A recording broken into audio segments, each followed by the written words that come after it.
के चुनावी रण में योगी आदित्यनाथ की एंट्री हो गई। उत्तर प्रदेश के मुख्यमंत्री योगी आदित्यनाथ ने अपनी पहली जनसभा किराड़ी विधानसभा क्षेत्र में की। योगी आदित्यनाथ ने अपने भाषण के पहले हर हर महादेव का जयकारा लगाया। इसके बाद भाषण की शुरुआत करते हुए प्रयागराज में चल रहे महाकुंभ का जिक्र किया। उन्होंने कहा कि सदी का सबसे बड़ा महाकुंभ प्रयागराज में चल रहा है। पिछले 10 दिनों में 10 करोड़ लोगों ने त्रिवेणी में स्नान किया है। वहीं दिल्ली और यूपी की सड़कों की भी उन्होंने तुलना की। सुनिए क्या कहा। दिल्ली की सड़कों को और नोएडा की सड़कों को जाकर के देखो, जमीन आसमान का अंतर नजर आएगा। दिल्ली की सड़कों को और गाजियाबाद की सड़कों को जाकर के देखो, जमीन आसमान का अंतर नजर आएगा। उत्तर प्रदेश के शिक्षण संस्थानों को, उत्तर प्रदेश के मेडिकल कॉलेजेस को और दिल्ली के अंदर यहां की राज्य सरकार के द्वारा चलाए जाने वाले वे जर्जर विद्यालय के भवनों को देख करके आप अंदाजा लगा सकते हैं कि बच्चों के भविष्य के साथ इनका व्यवहार क्या है। इसके अलावा उन्होंने विकास और बदहाली पर कई बातें कही। उन्होंने कहा कि दिल्ली में कई जगह पर कूड़े और गंदगी के ढेर हैं, सीवर सड़कों पर बह रहा है, पेयजल का भीषण संकट आने वाला है। साथ ही कहा कि ये राजधानी है, यहाँ एनडीएमसी का क्षेत्र छोड़ दें तो दिल्ली में सड़क, पानी और बिजली की क्या स्थिति है।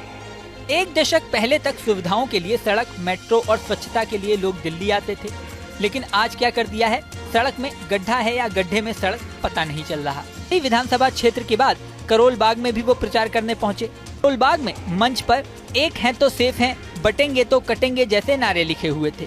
लोकसभा चुनावों में और महाराष्ट्र विधानसभा चुनावों में इन नारों का जमकर प्रयोग किया गया था।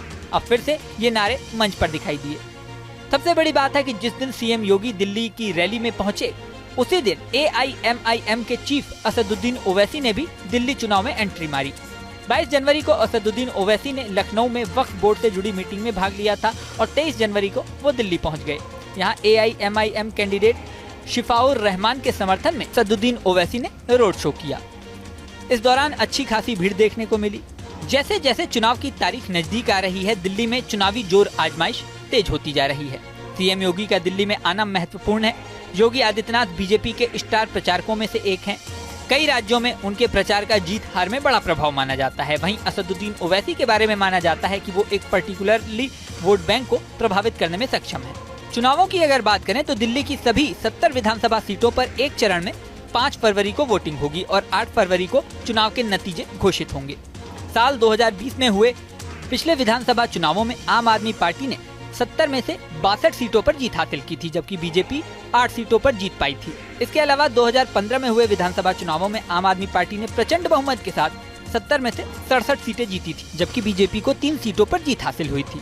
कांग्रेस को इन दोनों ही चुनावों में कोई सफलता नहीं मिली थी। वहीं AIMIM ने कुछ सीटों पर कैंडिडेट उतारे हैं।